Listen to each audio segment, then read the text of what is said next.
so let's begin. The topic today, okay, yeah. Okay, good afternoon, 加油. And yeah, sure, happy anniversary to NTU.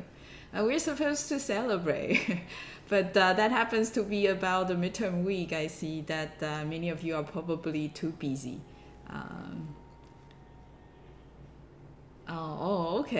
Okay. I see that you guys probably are yearning for physical classes.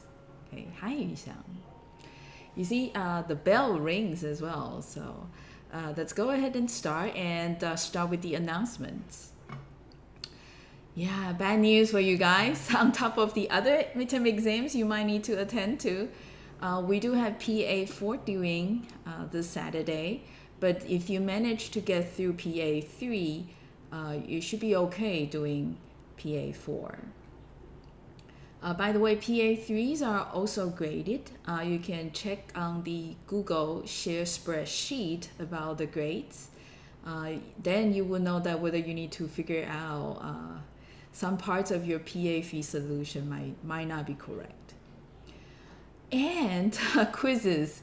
This week we have an exceptionally high number of quizzes. But you know what? Unlike the other previous quizzes, we have some open problems that you guys might need to think and debate. This time, the quizzes from number 14 to 18 are more technical. Usually there's just one answer. One correct answer. I guess for many of you, you will feel, relieved, finally, okay? The type of questions that you're used to. Exam 1, some of you might be a little bit anxious and wanting to know the scores, but you know what? Poly is only halfway through grading the exam, so please allow me one more week. The grades will be released next Wednesday. Okay, and you will receive an email as you submit Google form. The Google form has this functionality allowing me to return and give you the score. Okay, sharing the score. Good. So the topic today is chapter 2. We're still in the application layer, but this is the last kind of application. But it's also the most used kind of application today: videos.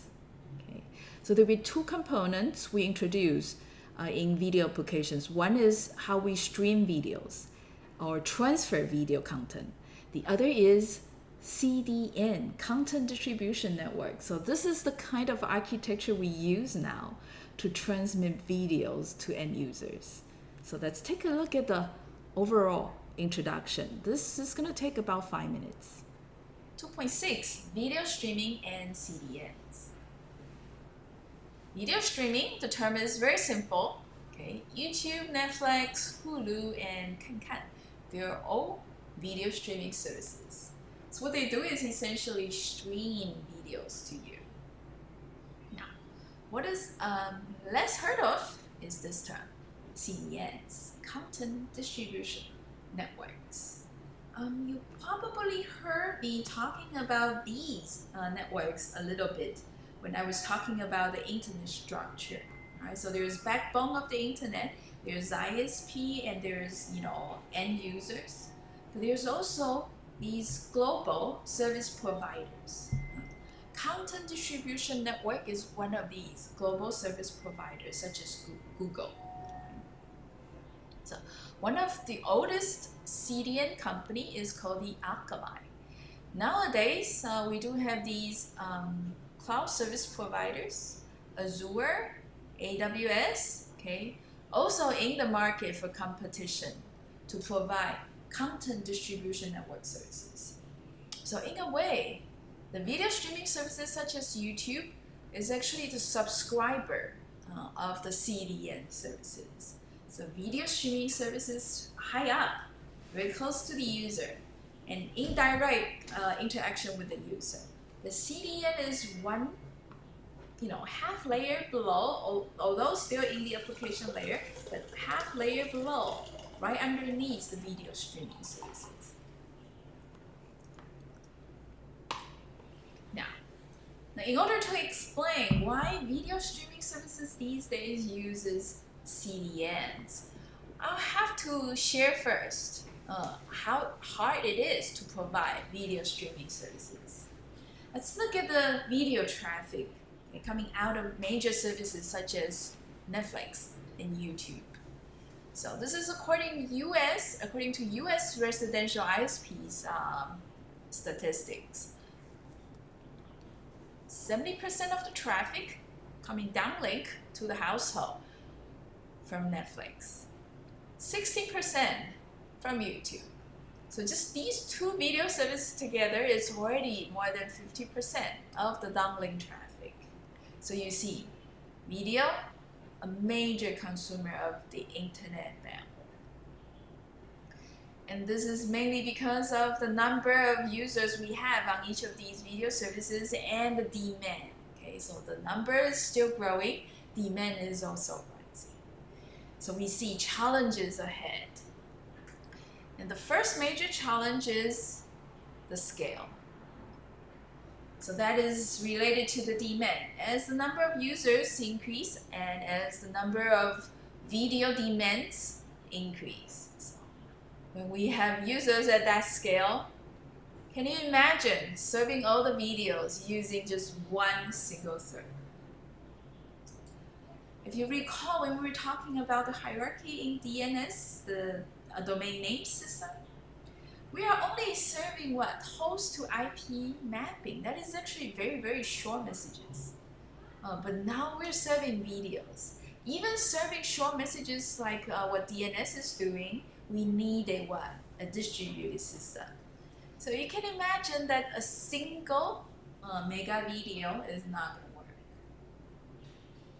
The second issue is also this. Hey, because we have so many users, and these users could be like Polly sitting right here using a desktop and connected to the wired network.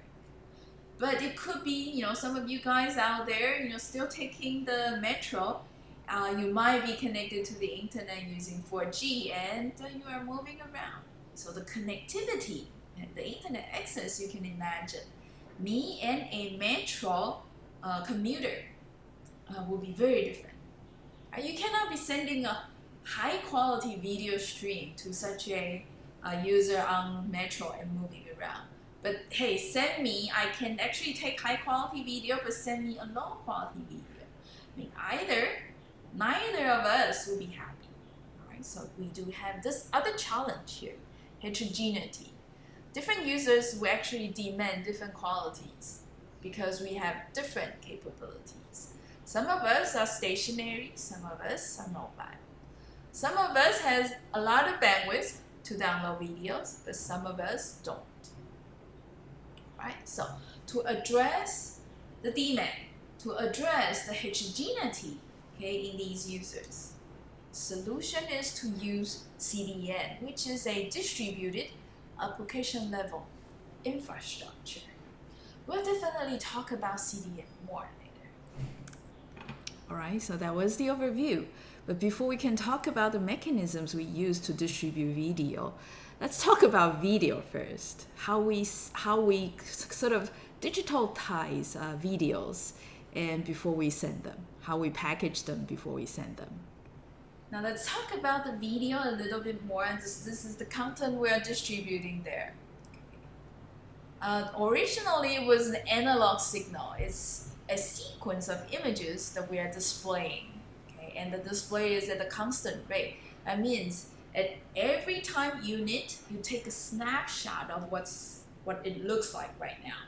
Okay, so therefore, at a constant rate, a sequences of these images. So, for example, we take 24 images per second. So that is what the cameras are doing, taking images continuously. Right? So Poly right now is sending 30 images per second. Or sometimes it's also called 30 frames per second. Your display will be displaying 30 images per second as well. Now, 30 images per second is actually pretty low. Therefore, from time to time, you see Poly's action is a little bit, awkward, not exactly smooth. These days, in order to make sure that you have very, very smooth motion, 60 frames per second is the way to go. Right? But hey, sending 60 images per second versus 30 images per second, that is at least twice the amount of traffic. So you see a little bit of trade-off there. If we want very high video quality, that also usually imply higher bandwidth requirement.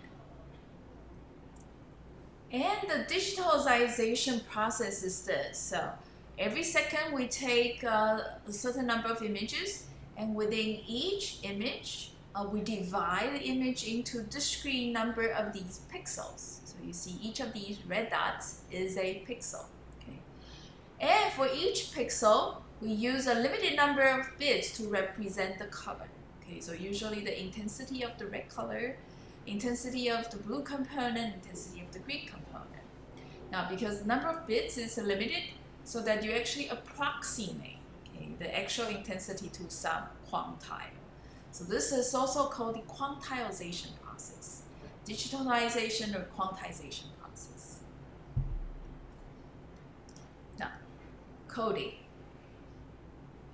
So provided all these bits being generated, the next thing we do is to just simply send it. Okay, how about that? Well, that was actually what we were doing maybe a couple decades ago. Okay, but nowadays we add compression mechanisms or coding mechanisms. All right. So compression, coding. Compression is more specific, meant that we would reduce the number of bits we need to transmit, reduce the number of bits we need to store for the same content. But coding usually is more general, okay, not necessarily reducing the size, sometimes increasing the size for the purpose of trying to recover from errors. So coding is a little bit more general. It's just that when we're talking about coding videos, it's usually just compressing videos. And we're exploiting redundancy that is natural in the content. So redundancy could exist here, okay, within one frame, within one image. You see here, the sky, all these pixels in the sky, they would actually look very much the same. The colors are pretty much the same, right? So that is called a spatial coding. Okay? So instead of sending all the values one by one, okay, how about sending only two values? The color and the number of times the pixel, the color is going to repeat. So two numbers instead of n numbers. That reduces the number of bits we need to transmit. Okay. The other way, so that was spatial. The other way is temporal. So that is to look at this from one frame to another frame when we're in action. Okay. For most cases, slow action, you will see that frame I and the next one, I plus 1, there's not going to be much difference. So, hey, these pixels remain similar here. The colors pretty much stay the same. Right? So, why don't we, instead of sending all the pixels in a frame, okay, send only the differences from the new frame to the old frame. So if we take a subtraction, okay, newer frame subtracting the older frame, then you get very little differences. Most of the pixel differences are probably just 0. Then it's much easier to send a whole bunch of zeros, which you could use just 0 and the number of times the 0 repeated itself. Okay. So a combination of spatial and temporal redundancy exploitations. And the coding schemes, the really, really old one, those that are decades ago, are the constant bit rate coding. Because what? The number of bits is fixed to represent each pixel, and the number of pixels is fixed per image, and the number of images you take per second is also fixed. Therefore, the number of bits you're sending out is also fixed. Nowadays, the coding is variable bit rate. So it really depends on the amount of spatial and temporal redundancy you can exploit. Those movies with really fast actions, then you don't get very good compression rate because the diff from frame I and frame I+1 usually large, so you don't get to save too much. As a result, the bit stream you send out is in different bit rate. Okay, so lots of actions, high bit rate. Not much motion, low bit rate. So examples.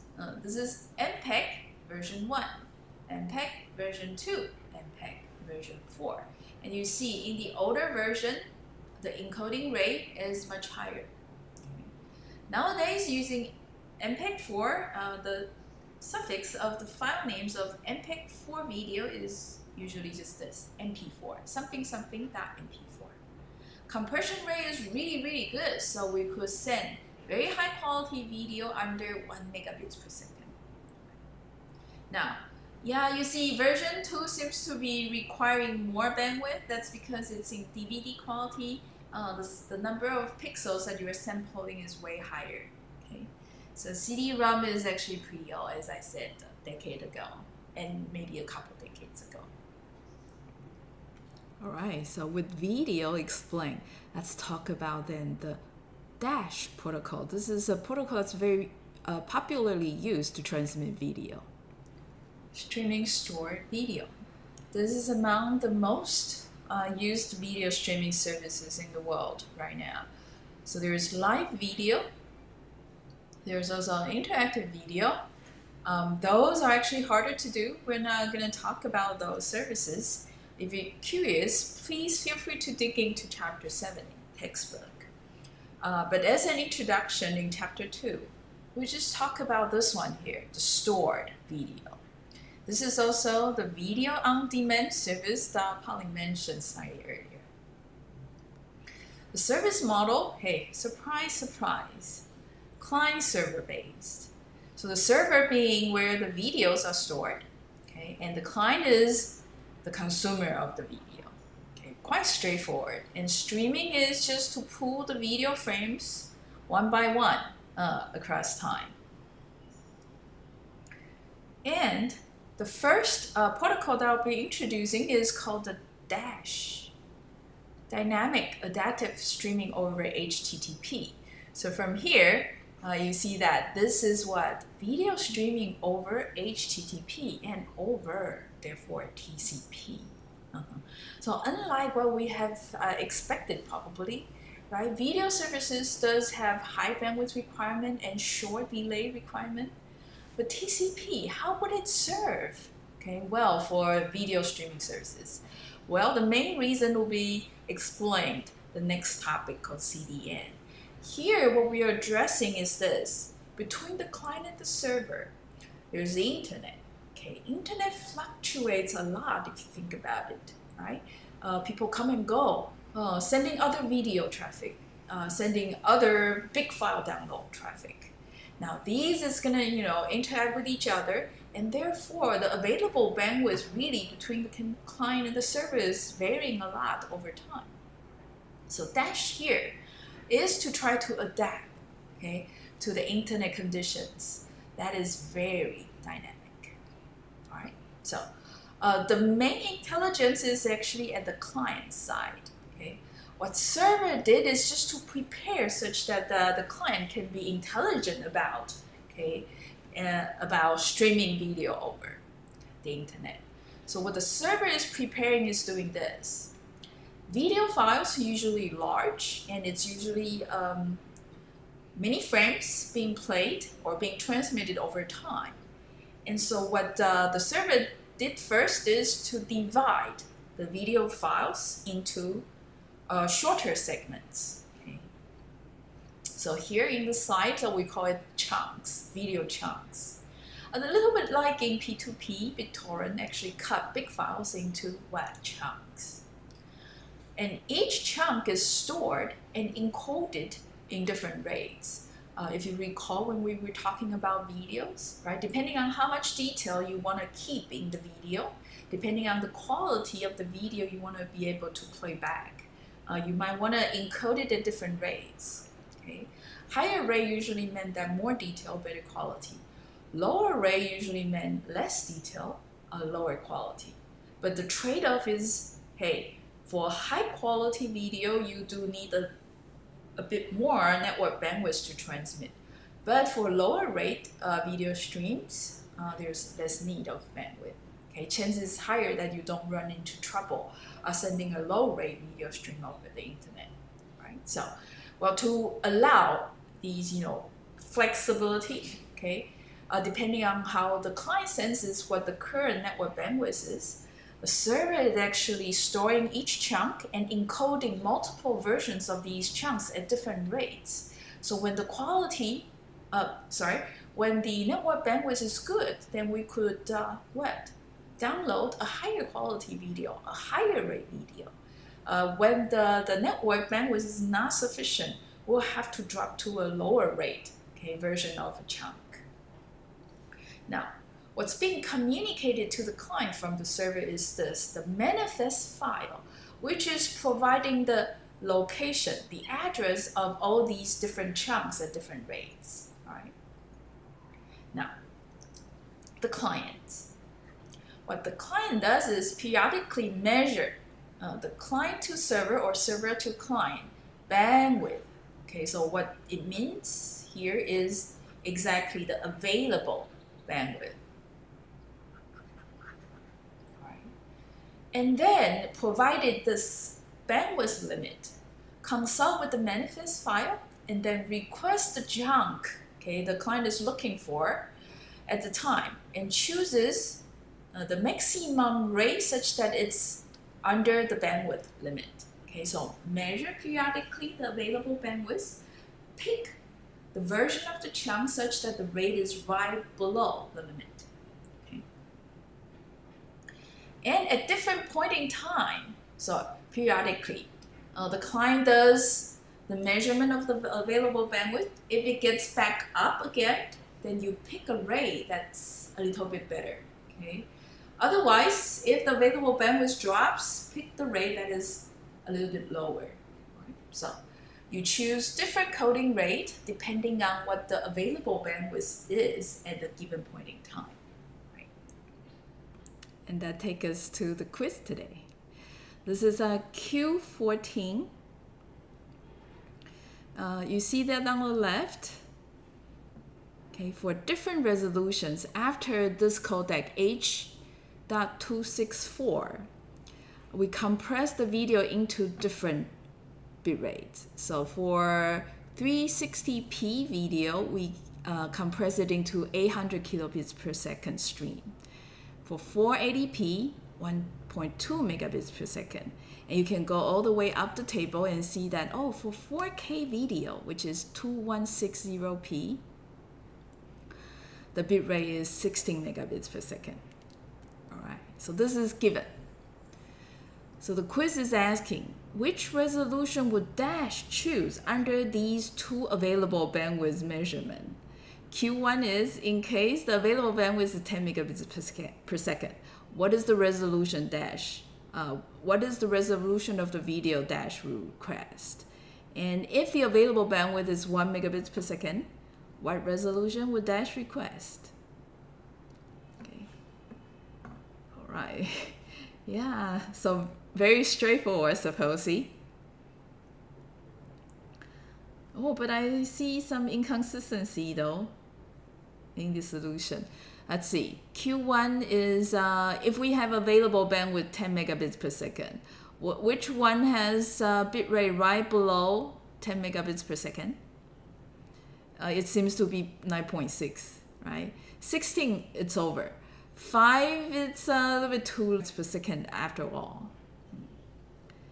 What about Q2 if we have only 1 megabits per second? 800 kilobits per second stream, right? Which is 360p. Very good. You guys have all got it. Okay, so that was Dash. It's periodically measuring what's the current available bandwidth. And then look up the table like this and decide. The client, look up a table like this and decide which resolution, which version of the chunks they download. Good. I think everyone gives me 2K, 360p. Good, very easy. Now let's listen now. Okay, so for Dash, intelligence is at the client. And deciding what encoding bitrate, what bitrate chunk to use is not the only intelligence. Okay, there are two more. So you heard that the client is actually pretty busy. It's measuring the available bandwidth and deciding what is the best rate of the chunk to download. So bandwidth, higher rate, or lower rate. So this is one of the intelligence the Dash client exercises. There are actually two more intelligences that are implemented in the client. The second one is this: where to request a chunk. And the third, when to request the chunk. Let's talk about each of these a bit further next. Where to request the chunk. What happened there is that in the manifest, there could be multiple URLs indicating that there are multiple servers carrying that particular chunk at that particular rate the client is looking for. Now, among many of these physical servers offering the same chunk, same rate, the client needs to pick one of these. Okay, so the typical decision is to pick the server that is the closest to the client. By closest, usually people mean the server that is showing the smallest delay back to the client. Now, how do you get the delay from the client to the server and back? Well, the client can send a short ping message, okay, and see how long does it take for the server to answer back, or to send trace route, for example. So clients are also, in the meantime, sending these probes to find out which of these servers will be closer to the client. And this is also done periodically, just like how the network bandwidth is measured. So that's the second intelligence. For many of the clients today, they probably don't send ping or trace route at all, because many of these ping routers along the way might block ping and trace route packets. A lot of time what they do is just to check the host name of the URL and see if they are closer to the client by looking into the host name. All right, but there's a third kind of intelligence, and here it is. This video is a little bit longer, about 7-8 minutes. When to request the chunk. This is actually the intelligence that is a little bit hard to explain because we did not talk about a very special component in a streaming system. So let's go back a little bit to the architecture. So there's the client side and the server side. At the server here, we have huge hard disks storing video chunks and allowing clients worldwide to pull the video streams down to the internet. First component these video frames hit is the socket, okay, at the client. But then quickly, it enters this thing called the video buffer, okay, or the client-side buffer. So video frames we're getting here first. So the app that the users are playing with is more graphical, okay, and where you see a play button like this. Okay, when we hit play, what happened there is that the client sends a short message to the server that, hey, I'm gonna download this video at this rate, okay, and video frames begin flowing in. So you can think of the buffer like a bucket, and if you think of these video frames as a flow of water, then it will be easier to understand. So usually what happens is here, the client, before we really play back the videos, we keep a number of these frames first.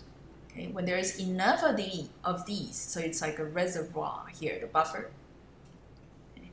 Then we begin to pull the frames one by one and then render it on the player. Okay, so the time you hit the play button until the time the first frame begins playing, that is called the buffering delay, okay, or the startup delay of these stored video streaming services.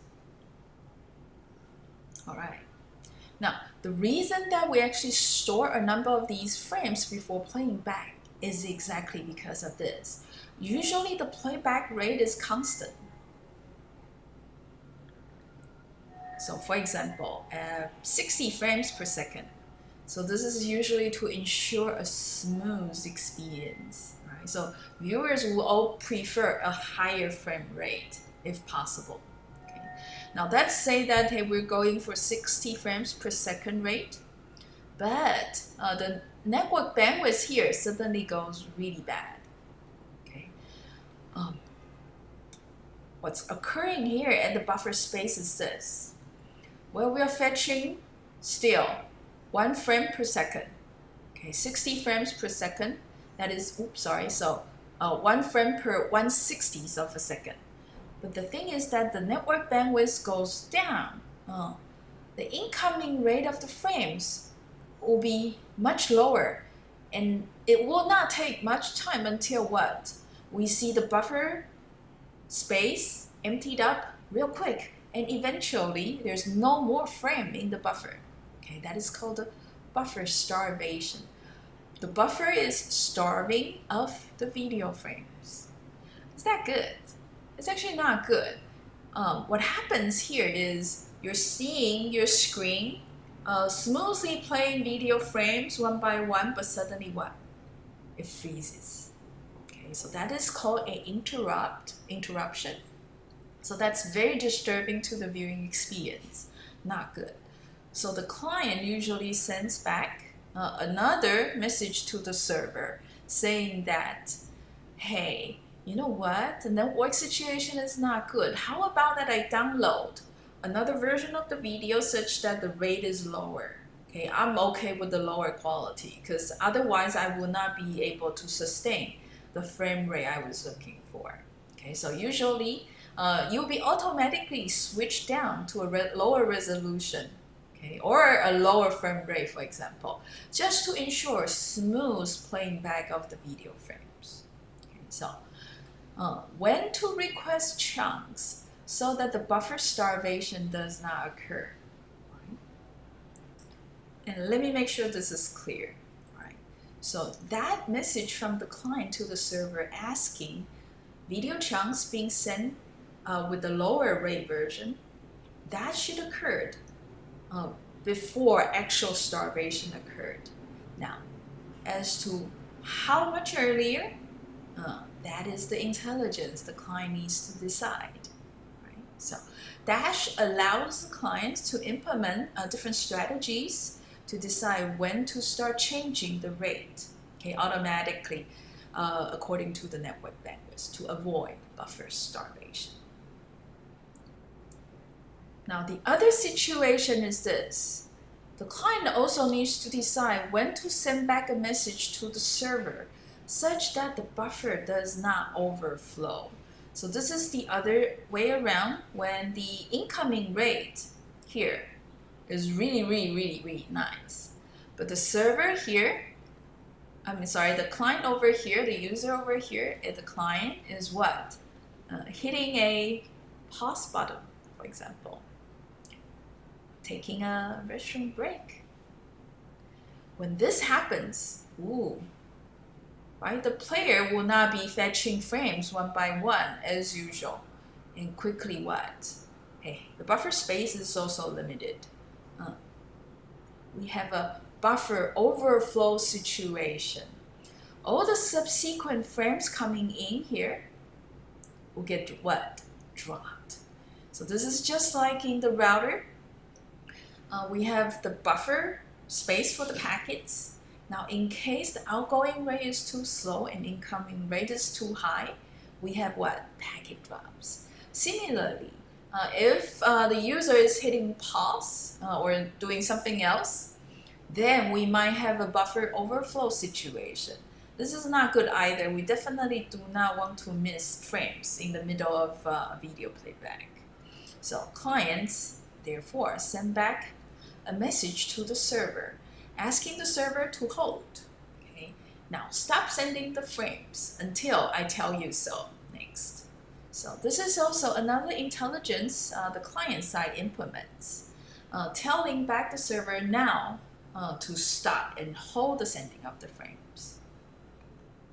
So that was dash.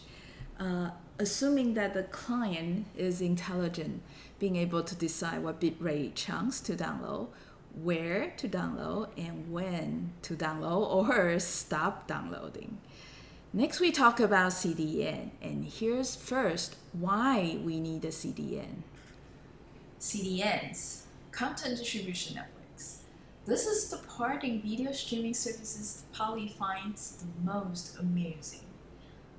Some of you might know, many of the global services that are popular worldwide uses some sort of CDN in the back. So that includes Gmail, Dropbox, even the Zoom teleconferencing system that is a bit controversial these days. The reason for that is this. You hear a little bit back, dash. Okay, so dash there is nice. The client can actually adapt. Given this much network resource, we ask for the video chunks and the version that's just behind, okay, just below the available bandwidth. Okay, so this adapts to fluctuations on the internet, which includes when the number of users increases, the remaining available bandwidth will be lower and lower.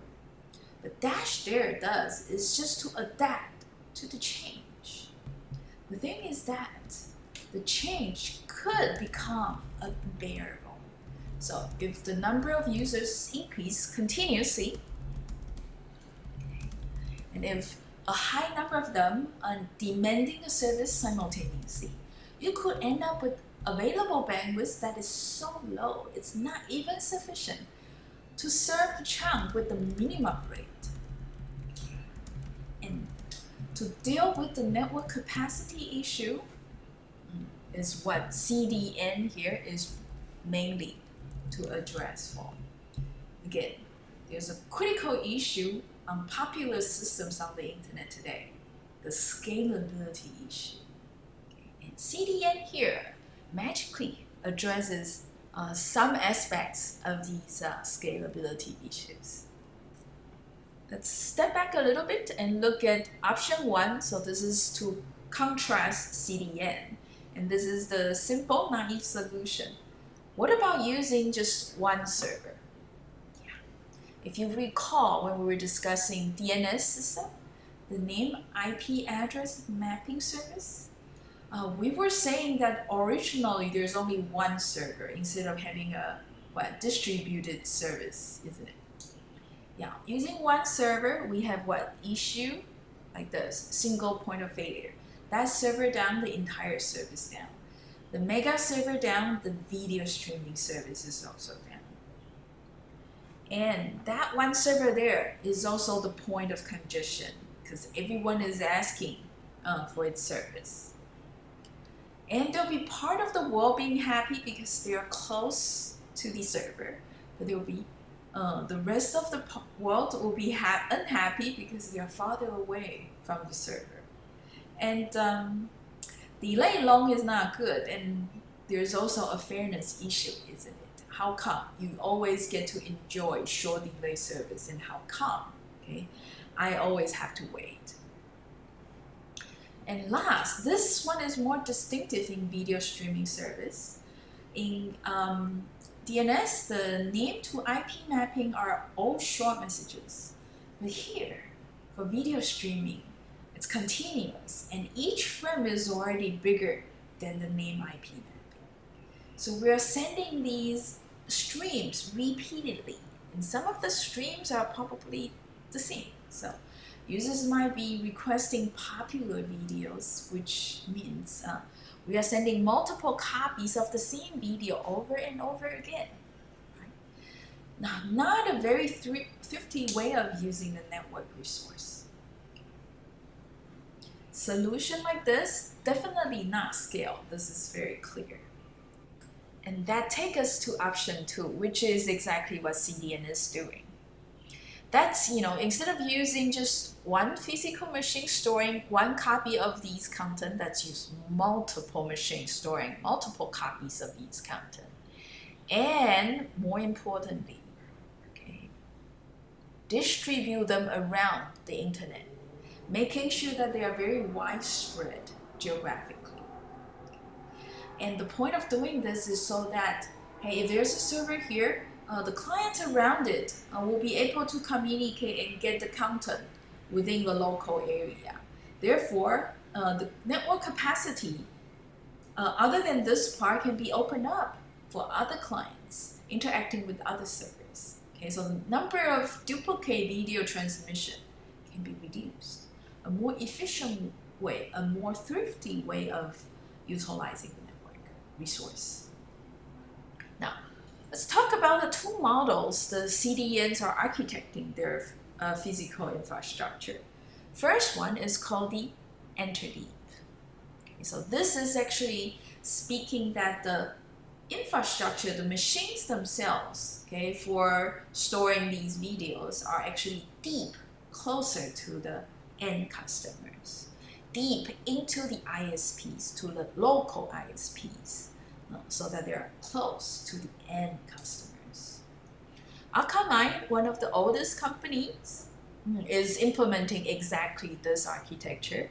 Therefore, there are so many locations around, okay, in Akamai. Pretty much for each local ISPs, Akamai probably set up a site where you see typically a rack of workstations, and they are redundantly connected to other machines in the access network, other routers in the access network, and potentially very close to the users. So Akamai there, when they deal with an ISP, they rent for the rack space, they rent sometimes for physical machines on the rack. They definitely subscribe to the connectivities provided by the local area access networks. Now the other model is bring home model. Okay, so by bring home, these CDN architecture is to say that the physical infrastructure, the servers, okay, they're storing video contents, are actually closer to the service home, where the origin of the video sources are from. Essentially, the company generating the video. So it's actually closer to the home company. Therefore, they are actually higher up in the internet hierarchy, closer to the core instead of to the local access network. Okay, so they are actually very close to these POPs, the internet exchange points. So the idea is that such a CDN company will build up a few racks of these workstations and just connect to the POPs where they get access to the rest of the internet. Right? Now, because the number of locations is very limited as the number of POPs are also limited, so there are not many of these sites. And the sites tend to be bigger. Instead of calling them sites, they are called clusters. Okay, so the physical infrastructures will be formed by server clusters. Okay, few of these clusters interconnected through the POPs, the internet exchange points. So they did not go deep into the access networks. Limelight, this is a cheaper CDN service, offers bring home CDNs. Now, so you see a little bit also advantages and disadvantages of the two models. This closer to the end customer, some big wealthy service providers might subscribe to this because potentially maintaining the infrastructure is very high cost. Now, those smaller service or smaller content providers, not quite as wealthy, then might subscribe to a bring home CDN service. All right. There was a question on the chat asking which topic. Now you see we are now talking about CDN. In the last video, shorter, we have 6 minutes, which is just perfect for it. CDNs, content distribution network. Oh, oopsie. And let me illustrate how the content consumer or the client, content provider, the origin server, as well as the CDN. Okay, CDN is the one distributing the content, how the three components interact. And I'm going to use Netflix as an example. All right.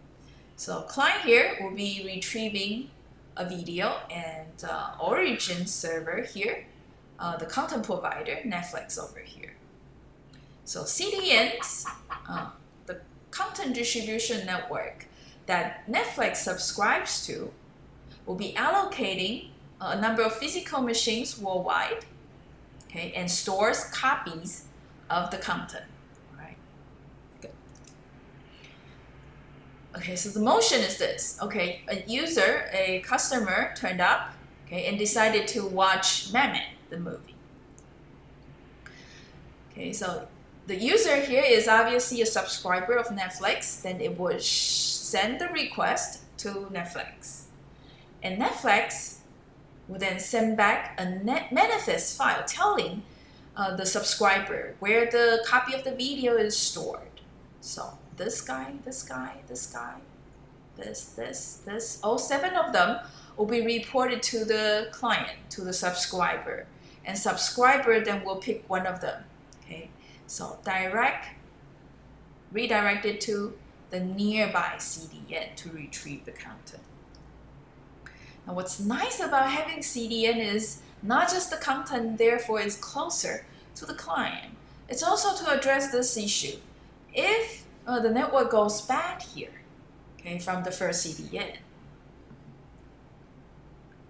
the client there can choose a different CDN where the network congestion is lighter and go this way. And CDN working this way is also called a over-the-top service. Allow me to explain. And it's better explained illustrating it this way. So let's bring all these entities involved in a CDN service high up, like this. Okay, so you see there's a separation of the internet physical structure and the OTT service. So these CDN servers, as well as the original server, as well as the client, they form a network. It's a service network. It's a network formed by what? Hosts only. Now let's abstract away the infrastructure here using just a channel. Okay, so you see here, high up, this is a network. And CDN, you can think of it as a service provided to the content provider such that we enable end-to-end or host-to-host communication. So it works like there's a network at the application layer. Now, maintaining such a network such that it works very efficiently distributing content is not easy. There are a lot of key design challenges. Okay, one is, hey, as we mentioned earlier in the example, right? The client will then select a nearby CDN node to retrieve the content. Okay, that is usually because the delay will be shorter, and the segment of internet involving the communication is short as well. Therefore, less chance of other traffic interfering with this one.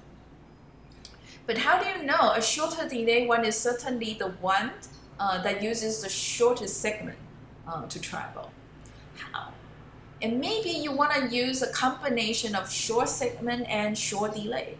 So, yeah, exactly how you design selecting of the CDN node, that selection algorithm, that is something to be investigated about. Okay. Second, in the presence of congestion, well, congestion comes in, very light level, sometimes very heavy level.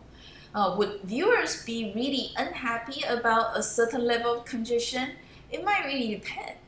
Okay, so how do you know when to switch from one CDN node to another one? Yeah, that is another challenge. Okay, so one could come up with algorithms that switch ahead of time before it goes really bad, or switch right at the point that's needed. Okay, you see that each of these strategies may carry certain advantages and disadvantages over one another. And last, wow, at the beginning, right, we said that CDN would choose a number of physical machines and maintain duplicate copies of a certain video. But which machine? And which video? Yeah. So this really has a lot to do with resource allocation and where the demands are. You want to make sure that the content is pushed closer to the demand, but you cannot be copying all the content, right, to every CDN node. So how do you conserve? Again, challenging problem. If you're curious, definitely read more into chapter 7. And that's all for today. Perfect timing. All right. So in case you have any questions, feel free to type them up. Okay, and I'll answer them on Slack, so you guys can come back to see the answers are, what the answers are. With that said, feel free to go, and I'll see you tomorrow morning, 10:20.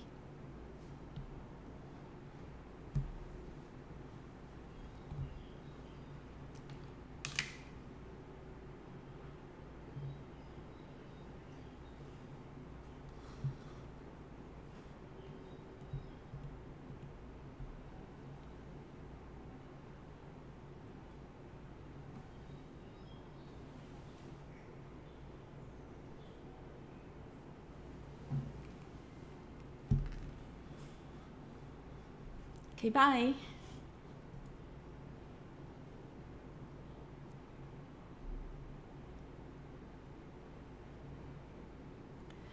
All right, so I'm gonna end the stream now.